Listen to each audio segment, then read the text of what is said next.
Hey YouTube, this is Yirmiya Who Weeps. Um, some of my first videos were called Putting Women in Their Place, and I wanted to go back over. They were a little bit lengthy, 45 minutes altogether. I wanted to go back over and make a shorter, hopefully shorter video that was kind of reiterating the point that I was trying to make there. So I'm going to just go back a little bit over some of the points I've made before, and then maybe bring in some new stuff. I can't really remember because those were kind of a long time ago, and I haven't watched all of them real recently. So I'm just gonna jump in. Okay. Now there were a couple things that women were not allowed, were not supposed to do. They were not supposed to be Kohanim or Cohen. Well, Cohens were the upright community support structures, commonly known as priests. But to me, that priest word doesn't really mean anything except like a guy in a gown with maybe a knife and like doing some chants or something. Anyways, to me that's a priest. Anyways, so the Cohen, they were the community upright support structures, and the Lewi or Levites. So women were not supposed to do those, but the Kohanim were supposed to be Aharon and his descendants, or Aaron and his descendants. So that particular family was the Kohanim, his particular family and his descendants. No other people, so no other men and no women. Just that, the particular males of that family were supposed to be the Kohanim. And then the Levites, or Lewi, or Lewiite, I'm not sure how to pronounce it in Hebrew, sorry. They were a particular clan, tribe, whatever term you want to use, that's basically an enlarged family, extended family. Okay, so that was a particular family, even though it's a bigger family unit than Aharon and his descendants. So both are a particular family that are not including women, but they're not including most men. You had to be a male born into that particular family to fill that position. Now, I think that's all that I've found that women were not supposed to be in. Okay, I found if you go and you see some of my previous putting women in their place videos I did, you can see that I went over how women had property and legal rights. They were able to divorce. Women could divorce. And I'm planning on going into another video on divorce where I'll get into what qualifies it with biblical divorce. But anyways, so they had property and legal rights. They could divorce. They were elders. They were leaders and rulers.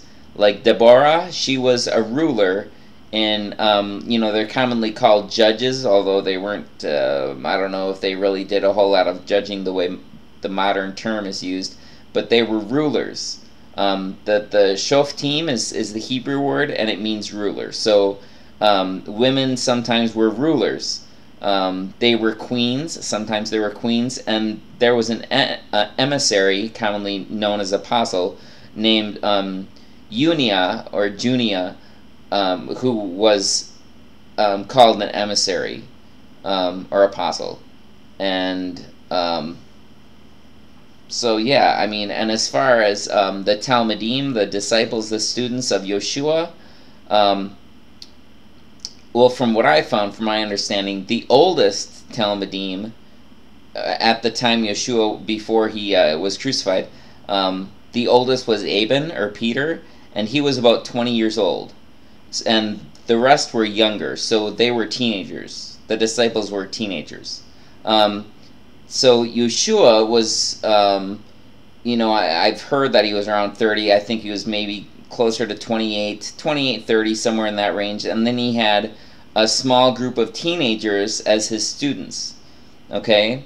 And most of them were male. Now, of course, he had many other followers and students besides just his select 12. and included in his extended group of followers and students or disciples were women, and probably girls. I'm not positive, but probably. So anyways, going on, in Scripture it talks about mutual submission. I think I got into that in my previous videos, where the wife is to submit to her husband, and likewise the husband is to submit to his wife. So it's a mutual submission thing. It seems like it's all about teamwork, which is, to me, very logical. Now, I know that, like, when you have, like, say, two people, sometimes one person has to take the lead, and it seems like Yahweh has positioned things so that the man is supposed to take the responsibility of taking the lead. But that doesn't mean, like, domination. That means, like, it's the kind of thing like, if it's raining, the guy goes out first and makes sure that there's some kind of cover for the woman so that she's not getting drenched. So that's like the kind of responsibility that's supposed to be happening, from my understanding. But the two are supposed to work as a team. It's mutual submission. They're submitting to each other.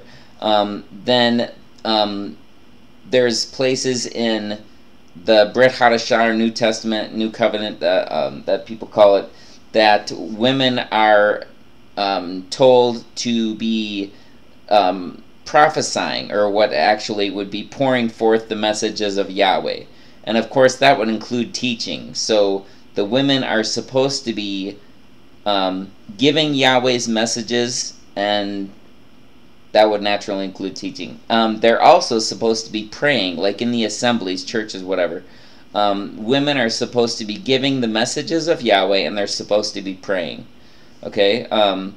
And they're instructed to teach. If you go to Matityahu, or Matthew chapter 28, verses 19 through 20, you see that women are included in the students that Yeshua is saying, go and teach the nations. So they're told that they're supposed to teach people. And he doesn't specify, when he's talking, saying go and teach the nations, he doesn't say, and women, make sure you only teach other women. No, he just talks to all of his followers, all of his students that he's talking to, which included women, and he's saying go and teach the nations, which would include men and women. Then if you look in Acts chapter 18, verses 2 and verses 24 and 26, you know what? I'm going to go. I have something I am going to read. I found a good site that had some stuff I'm going to read. I want to give credit to this guy. His name is Daly, and it's off of debate.org. And the debate is titled, "The Bible Teaches That Women Can Teach Men in the Church." Okay, and this is a quote from Daly. Okay? In 1 Corinthians 11:4, notice that Shaul jumps right in about the head covering and says, every man, this means male in the Greek, praying or prophesying having his head covered dishonors his head. But then in verse 5 he says, but every woman, female, that prays or prophesies with her head uncovered dishonors her head. Notice that the women are praying and prophesying. The whole section of 1 Corinthians 11:1 through 16 is to establish that ladies, in their culture, when they pray or prophesy in church or at assembly, need to have their heads covered, not that they can't pray or prophesy at all. This shows that women should not keep silent in the church at all. Shaul was responding to what was happening in the assembly or church, including false teachings that had crept in. While Shaul wrote his response, our scriptures of 1 Corinthians, back to the Corinthian church, he previously and thoroughly read their letter that they sent to him, 1 Corinthians 7:1. Now concerning things whereof you wrote to me. In fact, he wrote down parts of their letter back to them and rebuked them for their foolish teachings. Shaul established through his entire letter, and particularly in chapters 11 through 14, that there is no difference between a male and female being appointed and or receiving the gifts, callings, and offices of Hamashiach. Before he wrote down their foolish scripture that they wrote to him, he wrote this preface: Yahweh of Elohim is not the author of confusion, but of peace, shalom, wholeness, as in all the assemblies of the separate ones. That's 1 Corinthians 14:33. Then in verses 34 through 35, he repeated what they wrote to him. Quote, Let your women keep silent in the churches, for it is not permitted to them to speak, but they are commanded to be under obedience, as also says the Torah. And if they will learn anything, let them ask their husbands at home, for it is a shame for women to speak in the church. Immediately after Shaul wrote this, the next word he wrote was, What? Verse 36. In the Greek, the word what is a negative disclaimer. We would say, What are you, nuts? Shaul said, What? Did the message of Yahweh of Elohim... Wait, they've got this phrase funky, the King James phrasing. I can't read it. Did the message of Yahweh of Elohim come out from you, or did it come to you only? That's verse 36. Meaning that the previous statement that he wrote from the letter he received from them, referring that women are to keep silent in the church, was not from Yahweh at all. In fact, it was pure silliness. He just got done writing in a few paragraphs previous to this what we now know as 1 Corinthians 11, 1 through 16, establishing that when women prophesy or pray in the church, they are to have their heads covered. But every woman who prays or prophesies with her head uncovered, that's a quote, needs to put on her head covering, and then it would be acceptable. That's 1 Corinthians 11:5. Praying and prophesying involves speaking, so it is obvious Shaul was refuting this idea that it is shameful for a woman to speak in the assembly or church. 2 Corinthians 2, 9 through 15 does not mention a gathering for worship and is probably discussing matters in the family setting, where we know a husband is head of his wife. Therefore, he would be the one teaching the family. Note the reference to childbearing in verse 15 is not a church matter, but a private family matter. Also, Shaul was not saying a woman could not teach a man any more than he was saying she couldn't wear jewelry or braids, verse 9.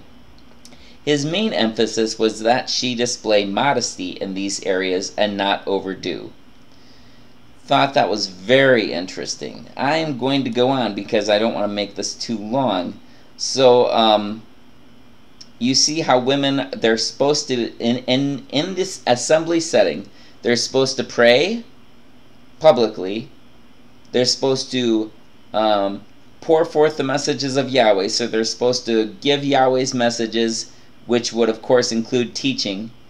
Well, and they're instructed to teach, just like I said in the Matthew and or Matityahu and Acts quotes. But I am going to go on to 1 Timothy or Timotheos chapter 2 verses 11 through 12. If you give me just a moment. Actually, I'm going to start in verse 9. Let me see how I'm doing on time really quick. Oh, I'm getting close. Okay, I gotta hurry. Verse 9. Okay. Likewise. Well, I should back that up because he says likewise.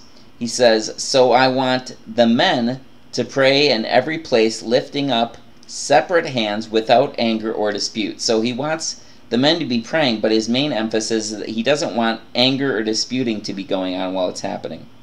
Likewise, the women are to dress in suitable apparel with modesty and self-control. So the women are supposed to be praying, but they're supposed to, when they pray, they're supposed to be dressing appropriately. Okay? Modesty and self-control. Their adornment must not be with braided hair and gold or pearls or expensive clothing, but with good deeds. So the emphasis is not supposed to be on their appearance, but it's supposed to be on what they're doing. So it's supposed to be on their behavior, not on their appearance. But with good deeds, as is proper for women who profess reverence for Yahweh of Elohim. So when they're praying, they're not supposed to be praying in public with an emphasis on their appearance, but the emphasis should be on their behavior. That should be the primary thing for them when they pray in public, like before an assembly or church. Okay, let's see. I am going to go to my, I have notes that I think are very pertinent that I want to go to. Give me just a moment. 9, let's see. Okay, the verse that I just read was 1 Timothy chapter 2, verse 9. Likewise, in the same manner, so pertaining to praying everywhere. My note on it says this: he means that neither men nor women should call attention to themselves, but rather act and dress in such a way that honors Yahweh. Notice the word likewise in verse 9. Shaul wants men to pray without anger or doubt. Then he says he wants women to do likewise, so he wants them to pray in the Greek word means in the same manner. He wants. What does this mean? The only similarity here is the demonstration of attitude in prayer. This implies that women are to pray with a similar outward demonstration, adorning themselves to fit that attitude. This implies that they are speaking prayers just as the men are. Shaul's emphasis is not on what they wear, it is on who they bring to the spotlight. Men must be careful not to let anger or doubt take center stage. Women must be careful not to let pride and appearance take center stage. But both men and women are called to pray. Going on, verse 10. Where was I? Oh, I already read that. Verse 11. Sorry. Let this woman learn quietly, in control. My note on this says, now we come to the next problem of order in the assembly. Only this time Shaul uses the singular Greek word gune, which is the word for woman, not the plural gunaikas,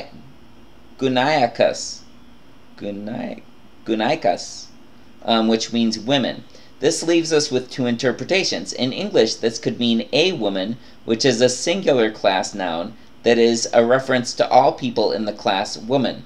But it could also mean a particular woman. In other words, Shaul may be saying, let this woman, a particular woman whose name is withheld, not allowed to teach. Since Timotheus knew exactly who Shaul meant, Shaul does not need to spell it out. A woman in the assembly was teaching heretical views. She is to be forbidden to do so. It is significant that Shaul shifts from the plural in verse 9 to the singular in verse 11. If he wanted to speak about all women, why wouldn't he simply continue to say, women must learn in silence, or women are not permitted to teach? Once again, we see that the clear meaning of the text isn't quite as clear as we have been taught.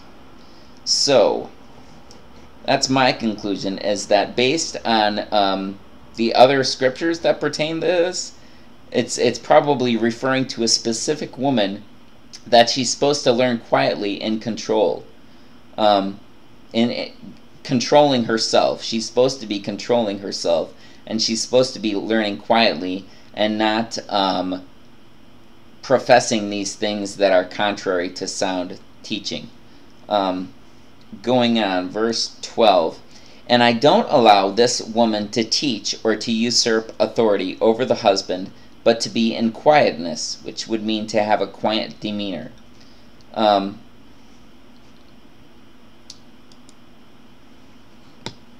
And then in going on verse 13, it says, because Adam was formed first and then Hawa.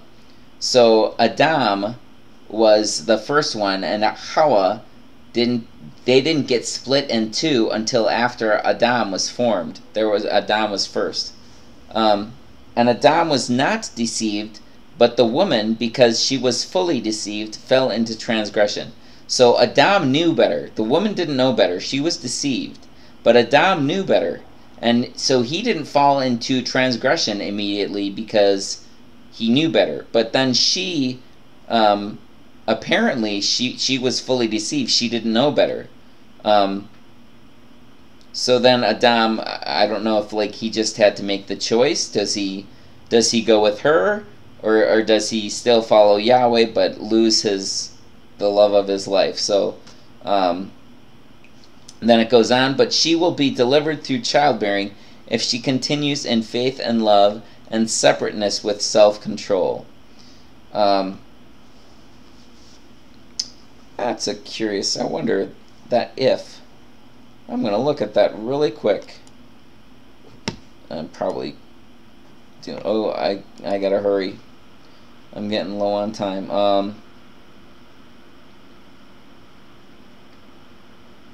Oh, it could mean in case. Well, I don't think that would fit though.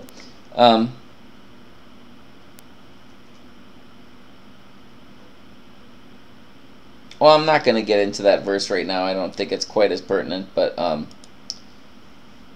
where was I?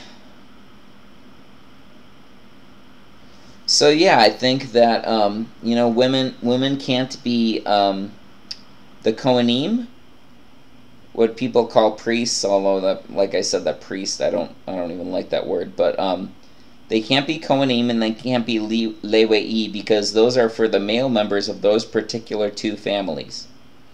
But women are supposed to be praying in public in the assemblies, and they're supposed to be giving the messages of Yahweh, which of course would include teaching, and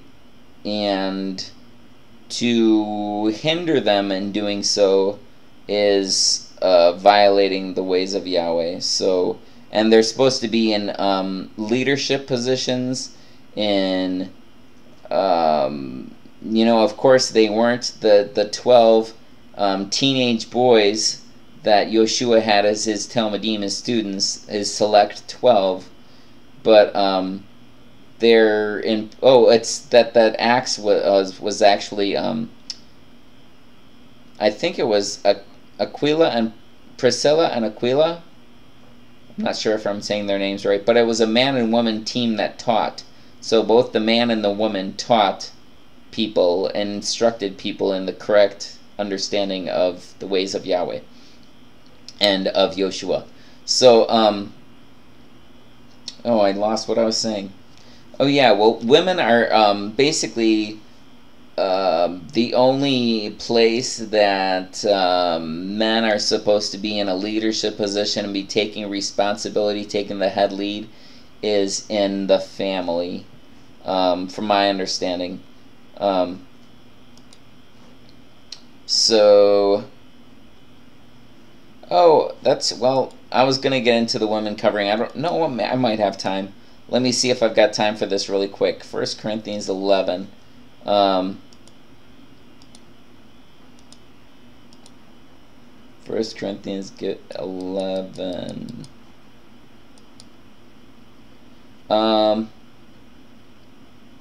Okay.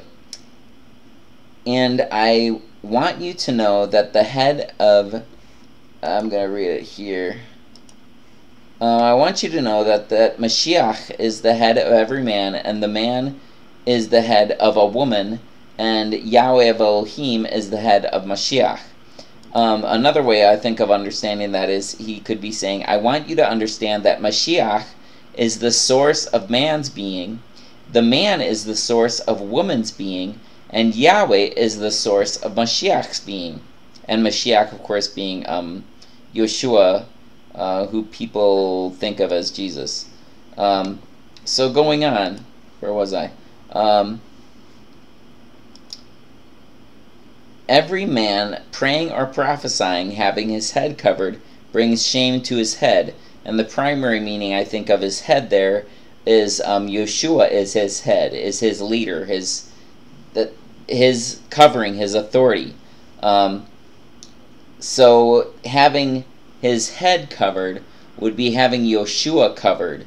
So Yeshua is not able to be seen. Yeshua is not able to be his authority because he's covered over. Verse 5, and every, let me read it here. No, I'll just read it here.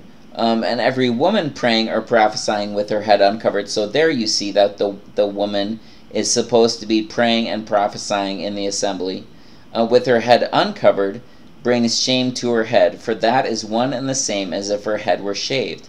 The woman's head, there the primary meaning, I think, is meaning either her husband or her father. If she's not married, it would mean her father, whether she's actually living with him or not. And the whole head being shaved reference, in that time and culture, the head was shaved. If a woman's head was shaved, it indicated that she was a prostitute. And in that way, she would be dishonoring her head, either her husband or her father. So having your daughter as a prostitute or having your wife as a prostitute is going to bring shame to you. Verse 6. Because if a woman will not cover her head, her husband or father, she should cut off her hair, and she may as well be a prostitute. But if it is disgraceful for a woman to have her hair cut off, if it's disgraceful for her to be a prostitute or have her head shaved, be a prostitute, she should cover her head. She should cover her head, her husband or father, they should be covered. Okay? Verse 7, because a man indeed shouldn't cover his head, since he is the likeness and esteem, the likeness and awesomeness of Yahweh, of Elohim, but woman is the awesomeness of man. So the man shouldn't cover his head, shouldn't have Mashiach covered, because he is the likeness, the Mashiach, Yeshua, is the likeness and esteem of Yahweh, of Elohim. But woman is the esteem of man. So her head, man, the husband or father, should be covered. Now, of course, you can go down and you can see that it starts talking about man with long hair. When it says, because man is not from woman, but woman from man. But then there's another verse later that talks about how man is born from woman. So it's a cycle. Woman came from man, and then man is born from woman. So cycle. But anyways, I hope that is helpful. I'm over time. I hope this is gonna be short enough. So yeah, just to reiterate, women and men should be equal in the assemblies. Equal, being able to teach, being able to pray, being able to give the messages of Yahweh, all of it, being in leadership positions, all of it.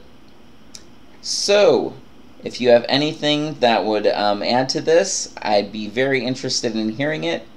Very interested in comments, feedback. I hope this is helpful.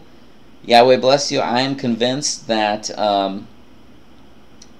the best thing would be mutual respect and appreciation between genders, between people. So Yahweh bless you. Have a very good life. Thank you for watching, and I will talk to you later. Goodbye.